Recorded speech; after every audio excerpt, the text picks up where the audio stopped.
ఒకప్పుడు సంప్రదాయ పంటలకే పరిమితమైన ఏజెన్సీ గిరిజన ప్రాంత గిరిజనులు ఇప్పుడు అధిక ఆదాయాన్ని అందించే వాణిజ్య పంటల వైపు అడుగులు వేస్తున్నారు. మన్యం జిల్లా ఏజెన్సీలో ప్రయోగాత్మకంగా చేపట్టిన మారిషస్ రకం పైనాపిల్ సాగు రైతులకు సిరులు పండిస్తోంది. మారిషస్ పైనాపిల్ మంచి క్వాలిటీ, టేస్ట్, ఆకర్షణీయమైన పరిమాణంతో మార్కెట్లో మంచి డిమాండ్ సాధిస్తూ గిరిజన రైతుల ఆదాయాన్ని పెంచుతోంది. రాష్ట్ర ప్రభుత్వం కూడా ఈ పైనాపిల్ విస్తీర్ణం పెంచి గిరిజనుల జీవన ప్రమాణాలని పెంచే విధంగా ముమ్మర కసరత్తు చేస్తోంది.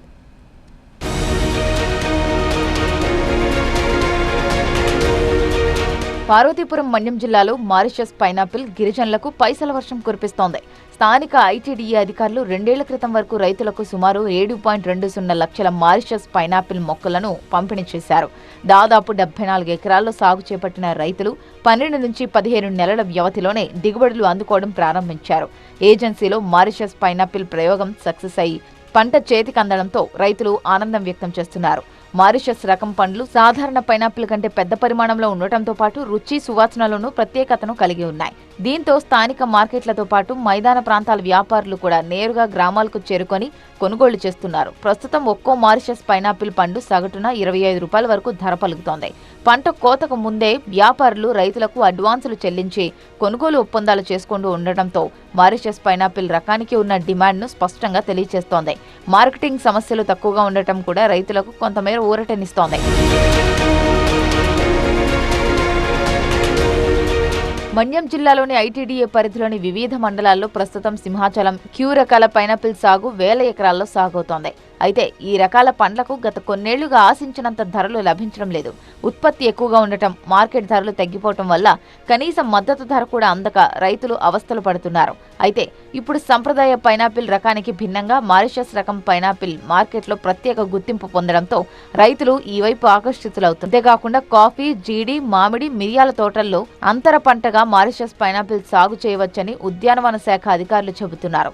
తక్కువ విస్తీర్ణంలోని అధిక ఆదాయం సాధించే అవకాశం ఉండటంతో గిరిజన రైతులు కూడా మారిషస్ పైనాపిల్ సాగుపై ఆసక్తి చూపుతున్నారు. ముఖ్యంగా కొండ ప్రాంతాల్లో నేల తేమను నింపుకోవడం కూడా ఈ పంటకు ఉపయోగపడుతుందని అధికారులు చెబుతున్నారు.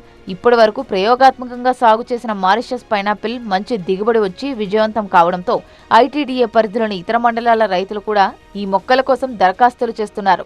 రైతుల నుంచి పెరుగుతున్న డిమాండ్ను దృష్టిలో ఉంచుకొని సబ్సిడీపై మొక్కల పంపిణీకి ప్రభుత్వం, ఉద్యాన శాఖ చర్యలు చేపడుతున్నాయి. రానున్న కాలంలో మరిన్ని గ్రామాలకు ఈ సాగును విస్తరించే దిశగా ప్రణాళికలు సిద్ధమవుతున్నాయి. మారిషస్ అనే వెరైటీని మనం తెచ్చుకున్నట్లయితే, లేదా భువనేశ్వర్లో ఈ మధ్య కొత్తగా డెవలప్ చేసినటువంటి అమృత్ రెడ్డి వెరైటీ తెచ్చినట్టయితే, ఈ 2 వెరైటీలు కూడా ఇంచుమించు బంగినపల్లి మామిడికాయ లేదా హిమాపసంద మామిడికాయకు ఉండేటువంటి టేస్ట్, ఆ ఈక్వల్ టేస్ట్ ఉంటుంది. జ్యూస్ కంటెంట్ చాలా ఎక్కువ, స్వీట్నెస్ చాలా ఎక్కువ. ఇది జ్యూస్కి పనికి వస్తుంది, కట్ వెరైటీకి పనికి వస్తుంది, బ్రహ్మాండ టేస్ట్ ఉంటుంది. అంటే మారిషస్ ఫ్రూట్ యొక్క సరాసరి రేటు 40 నుంచి 50 రూపాయల దాకా ఉంటుంది. సో మనం తక్కువ ఒక 40 రూపాయలు వేసుకున్నా కూడా 5000 పండ్లు, ఎకరాకు 5000 పళ్ళు ఇంటూ 40 రూపాయలు వేసుకుంటే 2 లక్షల రూపాయలు వస్తుంది. సేమ్ మళ్ళీ 10,000 ఖర్చులు పోతే 1,75,000 వరకు మిగులుతుంది. కాబట్టి హయ్యెస్ట్ వాల్యూ ఉన్నటువంటి పైనాపిల్ రకం మారిషస్ రకం. సో రైతులందరూ కూడా ఈ మధ్యకాలంలో మారిషస్ ఇవ్వండి, మేము దీన్ని ఎక్కువగా సాగు చేసుకుంటా ఉంటున్నారు. కాబట్టి లాస్ట్ ఇయర్ మనం ఇంచుమించుగా 500 హెక్టార్లు, అంటే 1000 ఎకరాల వరకు మనం మారిషస్ మొత్తం తెప్పించి ఇవ్వటం జరిగింది. వ్యవసాయంలో లాభాలు తగ్గిపోతున్న సమయంలో మారిషస్ పైనాపిల్ సాగు గిరిజన రైతులకు కొత్త ఆశలు నింపుతోంది. మార్కెట్ డిమాండ్, మెరుగైన ధర, తక్కువ కాలంలో దిగుబడి వంటి అంశాలు ఈ పంటను ఏజెన్సీ ప్రాంతాల్లో భవిష్యత్ ఆదాయ వనరుగా నిలబెడుతున్నాయి. సరైన ప్రోత్సాహం, మార్కెటింగ్ సౌకర్యాలు కల్పిస్తే మన్యం జిల్లా ఏజెన్సీ రాష్ట్రంలోనే ప్రముఖ పైనాపిల్ ఉత్పత్తి కేంద్రంగా ఎదిగే అవకాశాలు స్పష్టంగా కనిపిస్తున్నాయి.